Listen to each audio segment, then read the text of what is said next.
की धुन मेरे कान में आ पड़ती है, मैं अपने सुध बुध खो बैठती हूँ और फिर इस बात का ध्यान ही नहीं रहता कि कब मेरे पाँव तुम्हारी ओर खींचे चले आए। क्या सचमुच इतना प्रेम करती हो मुझसे? हाँ मोहन, काश कि तुम मेरे हृदय की धड़कन को महसूस कर पाते तो तुम मेरे प्रेम की गहराई को जान जाते। तुम्हारे लिए जो मेरे मन में प्रेम है वही मेरे जीवन का आधार है। राधे, कितनी सुंदर बात कही है तुमने। वास्तव में प्रेम केवल तुम्हारे ही नहीं, समस्त प्राणियों के जीवन का आधार है। इसी प्रेम के कारण ही इस सृष्टि का अस्तित्व है और सच्चा प्रेम आत्मा का आत्मा से प्रेम है।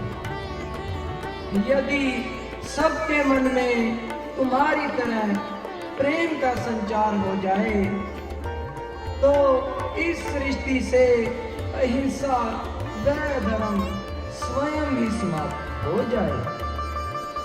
इसी दिव्य प्रेम का संदेश फैलाने के लिए मैंने इस मुरली को अस्त्र के रूप में धारण किया है। परंतु क्या मोहन? तुम तो जानती हो राधे, मेरे इस अवतार के दो मुख्य कारण हैं।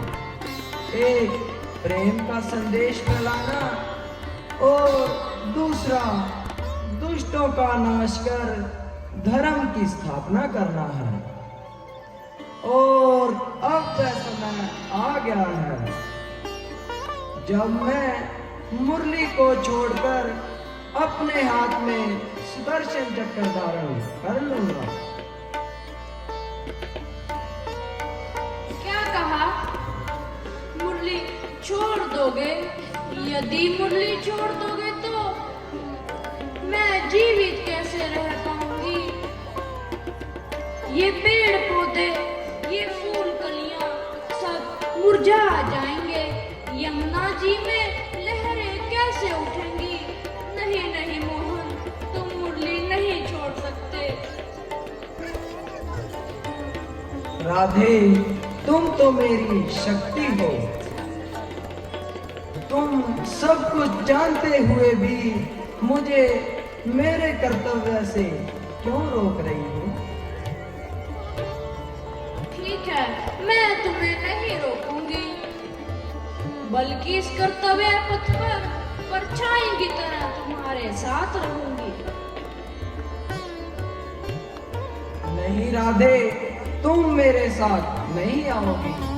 तुम्हें यहीं वृंदावन में रहना होगा। परंतु क्यों मोहन, मैं तुम्हारे साथ क्यों नहीं आ सकती?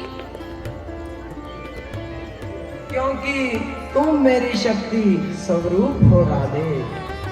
जिस प्रकार एक साधक मंदिर में पड़ी मूर्ति पर ध्यान केंद्रित कर साधना में लीन रहता है, वृंदावन में उसी प्रकार तुम मेरे लिए एक मूर्ति के समान हो।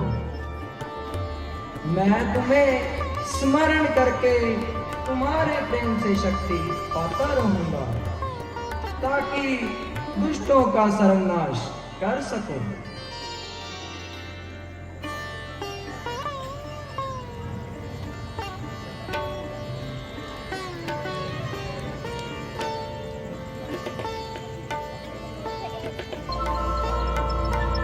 नहीं राधे, नहीं, तुम्हें यहीं रहना होगा। तुम्हें मेरी सौगंध। और तुम मुझे विदा करते समय अपनी इन आंखों से आंसू नहीं आने दोगे। देखो, आज पूर्णिमा की रात है।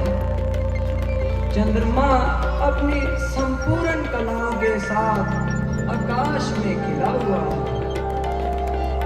यमुना का जल कल कल करके कह रहा है।